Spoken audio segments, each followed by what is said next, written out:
السلام عليكم ورحمة الله وبركاته. حبايب قلب ام مالك، ازيكم عاملين ايه؟ يا رب تكونوا في احسن صحة واحسن حال.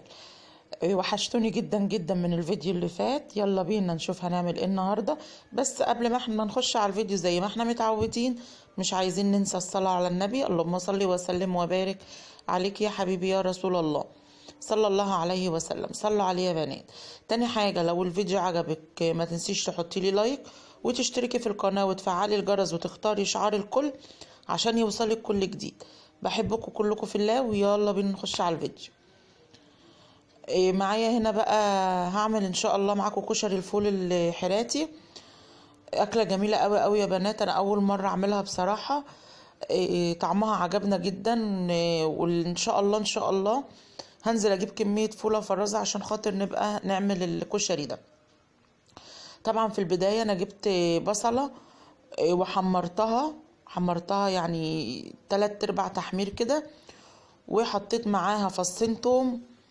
واول ما احمرت قمت جايه نازله بالفول. انا ما كنتش ناويه اصوره بصراحه، يعني لو كنت ناويه اصوره كنت صورته لكم من الاول، بس ما كنتش ناويه والله اصور. بنبدا بقى نحط الفول كده لحد ما الفول يفشر معانا، يفتح كده زي الفشار. يعني بصوا الفولايه بتفتح ازاي كده اهو. هفضل اقلب فيه لحد لون الفول ما يتغير معايا ويفشر كده كله.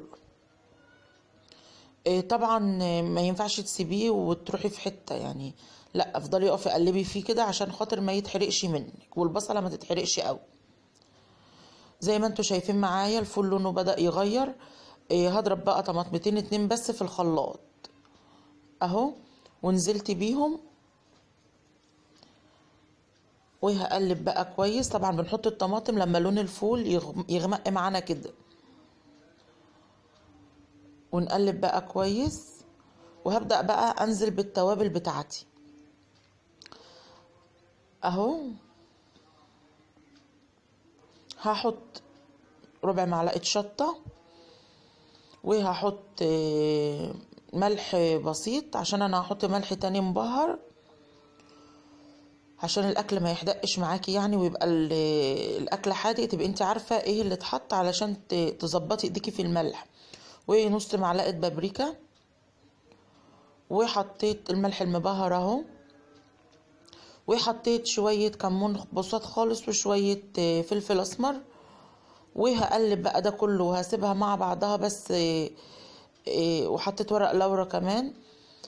هقلب ده كله مع بعض وهسيبها بالظبط دقيقتين كده على بس ما التوابل تاخد وتدي مع بعضها مع الفول.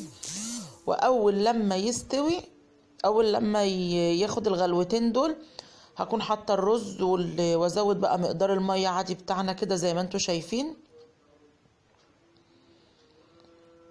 اهو. بسيط قوي يا بنات، وطعمه تحفه وقيمه غذائيه عاليه جدا. بس هسيبه بقى اول ما يبدأ يغلي بسيط كده، هحط الشياطة تحته عشان خاطر ما يتلسعش مني. بس يا بنات، وادي شكل الفول الكشري الفول معايا. الرز مفلفل وجميل خالص اهو زي ما انتوا شايفين، والفولايه مستويه كمان. احنا لما بنسويه او بنفشره مع البصله ده احنا برضو بنسويه يعني. اما تحطي الرز وتزودي الميه ما تقلقيش خالص، لانه هيكون استوى معاكي. يعني ما تقوليش لا الرز مش هيبقى، الفول مش هيبقى مستوي، لا هيستوي. بس يا بنات، وده كان شكله معانا، والطعم بقى كان روعه روعه، كان طعمه حلو قوي.